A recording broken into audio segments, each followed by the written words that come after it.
محمد محمد محمد رسول اللہ رسول اللہ رسول اللہ محمد رسول اللہ۔ کیا ان انبیاء نے ان قوموں کے فیصلے کو تسلیم کیا تھا، اس آئین کو تسلیم کیا تھا؟ نمرود کا آئین حضرت ابراہیم علیہ السلام کے بارے میں کیا کہتا تھا؟ فرعون کا آئین حضرت موسیٰ علیہ السلام کے بارے میں کیا کہتا تھا؟ رومی حکومت کا آئین حضرت عیسیٰ علیہ السلام کے بارے میں کیا کہتا تھا؟ مکہ کے کافروں کا، مکہ کے سرداروں کا آئین حضرت اقدس محمد مصطفیٰ صلی اللہ علیہ وسلم کے بارے میں کیا کہتا تھا؟ یزید کا آئین حضرت امام حسین علیہ السلام کے بارے میں کیا کہتا تھا؟ کیا یہ سارے آئین درست تھے؟ کیا حضرت ابراہیم علیہ السلام نے نمرود کا آئین تسلیم کر لیا تھا؟ کیا حضرت موسیٰ علیہ السلام نے فرعون کا آئین تسلیم کر لیا تھا؟ کیا حضرت عیسیٰ علیہ السلام نے رومیوں کا آئین تسلیم کر لیا تھا؟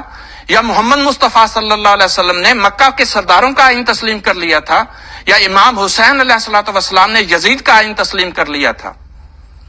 اگر انہوں نے صرف خدا کی خاطر اس آئین کے اس حصے کو نہیں مانا جو خدا سے ٹکراتا تھا، تو آج ہم سے یہ توقع مت رکھیے کہ ہم اپنے خدا کو چھوڑ کر تمہاری حکومت کی پیروی کر لیں گے۔ نہیں، ہم تمہاری حکومت کی پیروی کرنے کے لیے تیار ہیں، لیکن دنیاوی امور میں۔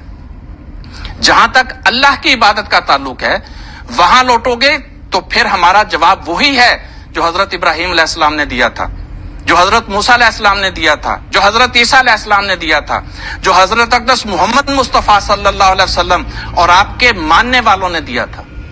اگر آج تم نمرود بن کے ہمیں ابراہیم بنانا چاہتے ہو، آج تم فرعون بن کر ہمیں موسیٰ بنانا چاہتے ہو، تم رومی بن کر ہم کو عیسیٰ بنانا چاہتے ہو، تم مکہ کے سرداروں کی پیروی کر کے ہمیں محمد مصطفیٰ صلی اللہ علیہ وسلم اور آپ کے صحابہ سے ملانا چاہتے ہو، اور خود یزید بن کر ہمیں حسین بناتے ہو، تو بسم اللہ، ہمیں کوئی اعتراض نہیں۔